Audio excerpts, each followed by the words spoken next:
दिल्ली में supreme court ने bulldozer action को लेकर कहा कि आरोप के आधार पर बुलडोजर चलाना गलत है। लड़के की गलती पर उसके पिता को उसका घर गिराना ठीक नहीं है। इसके अलावा दोषी का भी घर गिराना गलत है। इसके लिए दिशा निर्देश तय किए जाएंगे। एक ही दिशा निर्देश पूरे देश में लागू होंगे। हम किसी अवैध निर्माण के पक्ष में नहीं है। 17 सितंबर को मामले में अगली सुनवाई होगी। दरअसल सुप्रीम कोर्ट में देश भर में आरोपियों के खिलाफ बुलडोजर कार्रवाई पर सुनवाई हुई, जिसमें सुप्रीम कोर्ट ने कहा कि अगर कोई सिर्फ आरोपी है तो प्रॉपर्टी गिराने की कार्रवाई कैसे की जा सकती है। जस्टिस विश्वनाथन और जस्टिस बीआई गवई के बेंच ने कहा कि अगर कोई दोषी भी हो तब भी ऐसी कार्रवाई नहीं की जा सकती। सुप्रीम कोर्ट जमीयत उलेमाए हिंद की याचिका पर सुनवाई कर रही है। याचिका में आरोप लगाया गया है कि बीजेपी शासित राज्यों में मुसलमानों को निशाना बनाया जा रहा है, बुलडोजर एक्शन लिया जा रहा है।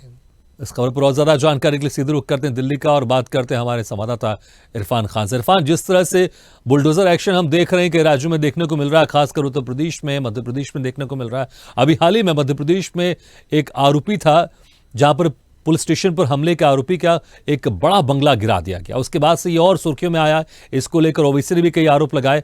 फिर याचिका भी लगाई गई है कि लंबे समय से सुप्रीम कोर्ट ने अब कई दिशा निर्देश इसको लेकर जारी करने के लिए कहा है। लेकिन यहां पर केंद्र सरकार की तरफ से यह भी दलील दी जा रही है कि जो भी कार्रवाई हो रही है, या राज्य सरकार की तरफ से भी कहा जा रहा है कि जो भी कार्रवाई हो रही है वो कानून सम्मति कार्रवाई हो रही है। जी हाँ, अगर देश भर में देखा जा रहा था आपराधिक मामलों में, खास करके जिस तरह से उत्तर प्रदेश की बात करें, उत्तराखंड की बात करें और कई राज्यों में अगर बात करें आपराधिक मामलों को लेकर बुलडोजर कार्रवाई देखने को मिल रही थी, जिस पर बात करें जमीयत उलमा हिंद ने जिस तरह सुप्रीम कोर्ट में याचिका लगाकर उन्होंने सीधा सीधा आरोप लगाया था कि मुस्लिम समुदाय को टारगेट किया जा रहा है।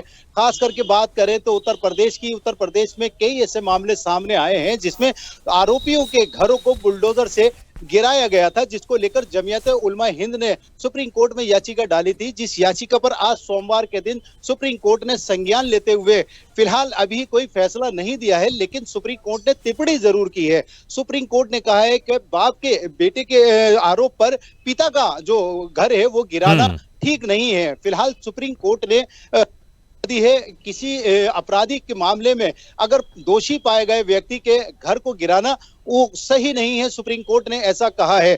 जिस तरह के मामले देश भर में सामने आ रहे थे, खासकर बात करें उत्तर प्रदेश की, उत्तर प्रदेश में कई ऐसे मामले हैं जिसको लेकर जमीयत उलमा हिंद ने सुप्रीम कोर्ट में याचिका लगाई थी। बुलडोजर से मकान गिराए जा रहे थे, उसको लेकर अब सुप्रीम कोर्ट ने संज्ञान लिए। फिलहाल 17 सितंबर की मैं आपको बता दूं तारीख दी गई है, लेकिन इससे पहले सुप्रीम कोर्ट ने जिस तरह की टिप्पणी की है, जिस तरह बुलडोजर एक्शन को लेकर रोक लगाई गई है, सुप्रीम कोर्ट ने साफ कर दिया है किसी को दोषी पाने पर उसका घर गिराना ठीक नहीं है। फिलहाल जो आदेश दिए गए हैं उस पर देखना ही होगा प्रशासन कितनी कार्रवाई करता है।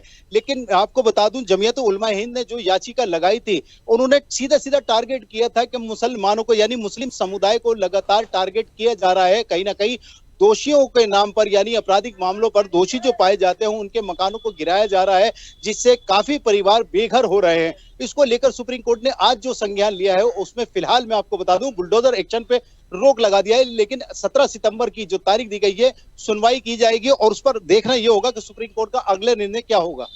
बिल्कुल, वाकई, और ये भी देखना होगा कि केंद्र सरकार की तरफ से इस मामले में क्या कुछ दलीलें दी जाती हैं। हालांकि अभी कहा जा रहा है कि जो भी कार्रवाई होती है वो कानून सम्मति होती है, लेकिन जिस तरह से अभी सुप्रीम कोर्ट ने कहा है इसके लिए हम दिशा निर्देश जारी करेंगे।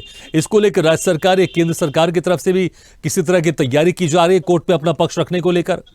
जी हाँ भागीरथ, केंद्र सरकार ने इस पर जिस तरह टिप्पणी दी थी कि जो कार्रवाई की जाती है वो कानूनी तौर पे की जाती है, संविधान के तहत की जाती है, लेकिन सुप्रीम कोर्ट ने जिस तरह की आज टिप्पणी दी है उसको देखते हुए अब केंद्र सरकार की तरफ से भी पक्ष रखे जाएंगे। अब देखना ये होगा केंद्र सरकार जिस तरह से बुलडोजर एक्शन पर सुप्रीम कोर्ट ने फिलहाल जो टिप्पणी दी है उस पर केंद्र सरकार के क्या सुझाव रहेंगे। फिलहाल मैं आपको बता दूं सभी संगठनों से सुप्रीम कोर्ट ने जो है राय मांगी है, उस पर देखना ये होगा कि 17 सितंबर। बिल्कुल, वाकई इरफान, देखना होगा अब 17 सितंबर को सुप्रीम कोर्ट की तरफ से क्या कुछ इस मामले में और आगे दिशा निर्देश जारी किए जाते हैं और केंद्र सरकार या राज्य सरकार की तरफ से किस तरह से इसमें दलील दी जाती है।